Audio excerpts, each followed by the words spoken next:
คณะพรรคกองบัญชาการปกสแขวงไชยสมบูรณ์จัดกองประชุมสรุปเวียกงานพรรคเวียกงานการเมืองประจำ6 เดือนต้นปีและทิศทางแผนการ6 เดือนท้ายปี 2025ในตอนเช้าของวันที่ 7 กรกฎาคม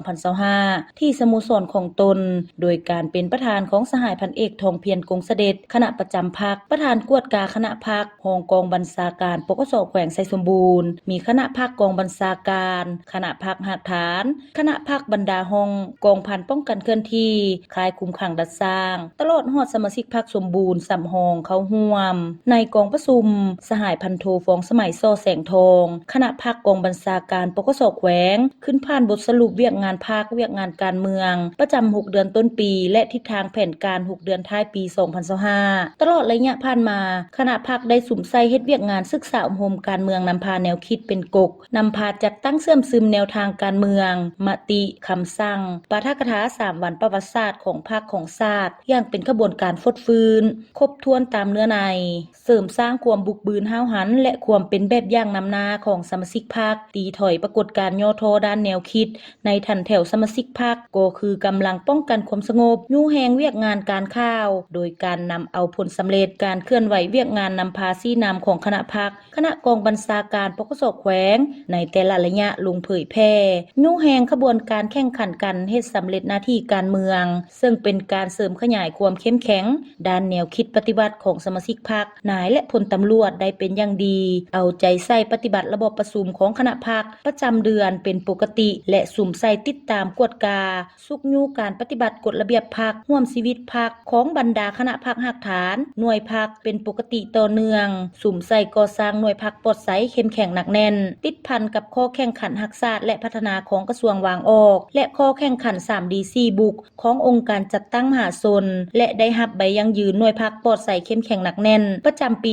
2024จำนวน 5 หน่วยพรรคสำเร็จการดำเนินชีวิตการเมืองท้ายสมัยและการดำเนินกองประชุมใหญ่ผู้แทนสมาชิกพรรคครั้งที่ 2 ของคณะพรรคกองบัญชาการปกสแขวงพร้อมทางลงเผยแพร่ผลสำเร็จอยู่บรรดาปกส5 เมืองมีผลสำเร็จตามระดับคาดหมายสร้างแผนโครงการดำเนินงานของคณะพรรคกองบัญชาการปกสแขวงไชยสมบูรณ์ปี 2025-2029 สำเร็จลงเลิกนำพาซี่นำแต่ละคณะพรรคหักฐานและหน่วยพรรคหักฐานที่ขึ้นกับคณะพรรคกองบัญชาการปกสแขวงเปิดเหียนสนับสนุนพรรค1 ครั้งมี10สหายยิง3สหายเหียนกฎระเบียบพรรค1 ครั้งมี17สหายยิง5สหายเข้าพรรคสำหอง4สหายและเลื่อนสำหองขึ้นสมบูรณ์6สหายยิง1สหายคณะสาวหนุ่มหักฐานปกสแขวงได้เคลื่อนไหวเวียกงานสร้างขบวนการปฏิบัติข้อแข่งขัน4บุกติดพันกับขบวนการแข่งขันหักศาสตร์หักพัฒนา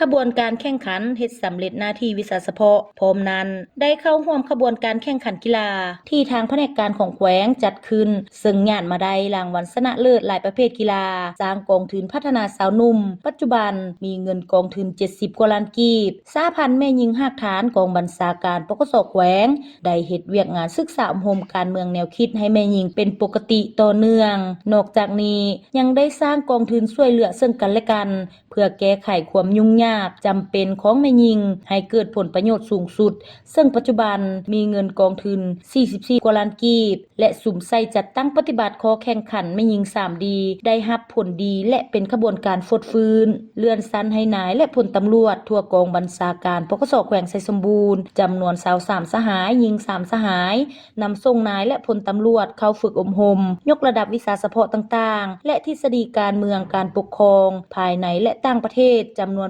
88สหายยิง11สหายคนครัวบรรจุซับซ้อนนายและพลตำรวจที่สำเร็จการศึกษาและยกย้ายมาเข้าสังกัดอยู่บรรดาห้องกองพันค่ายคุมขังดัดสร้างและปกส5 เมืองจำนวน58สหายยิง9สหายถอนพนักงานที่ลงก่อสร้างหักฐานการเมืองจำนวน3สหายและแต่งตั้งพนักงานลงเปลี่ยนแทน3สหายยกสูงประสิทธิภาพเวียกงานกวดกาและถือเป็นสำคัญในแบบแผนการนำพาของคณะพรรคปฏิบัติกลไกระเบียบการ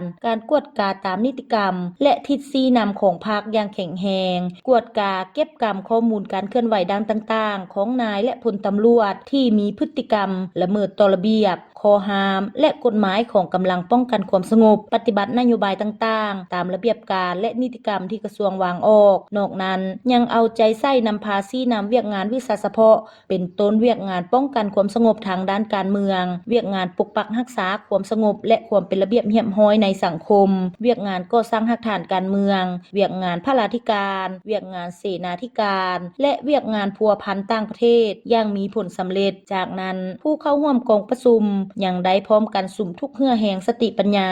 ประกอบคำคิดเห็นใส่บทสรุปเพื่อซอกหาด้านอ่อนคงค้างที่จะต้องได้ปรับปรุงแก้ไขในตอนหน้าให้ดีขึ้นเป็นก้าวๆตอนท้ายของกองประชุมประธานได้แสดงความย่องยอชมเชยต่อผลงานที่สามารถญาติมาได้ในระยะผ่านมาพร้อมทั้งเน้นหนักหลายปัญหาที่สำคัญเป็นต้นให้คณะพรรคหักฐานคณะหน่วยพรรคจงพร้อมกันเอาใจใส่ยกสูงภาระบทบาทหน้าที่การเมืองความรับผิดชอบของตนแก้ไขข้อคงค้างและสืบต่อชี้นำพาก่อสร้างหน่วยพรรคให้มีการเติบใหญ่ขยายตัวทางด้านปริมาณและคุณภาพสืบต่อปรับปรุงแบบแผนวิธีเฮ็ดเวียกปฏิบัติหลักการรวมศูนย์ประชาธิปไตยแบ่งความรับผิดชอบให้บุคคลละเอียดจะแจงมีสติตื่นตัวปฏิบัติระเบียบของพรรคกฎหมายของรัฐระเบียบวินัยของกำลังป้องกันความสงบอย่างเข้มงวดเป็นเจ้าการจัดตั้งพันขยายทิศทางแผนการขาดหมายสู้ซนเวียกงานการนำพาของพรรคก็คือเวียกงานวิสาเฉพาะของตนให้มีผลสำเร็จอันจบงาม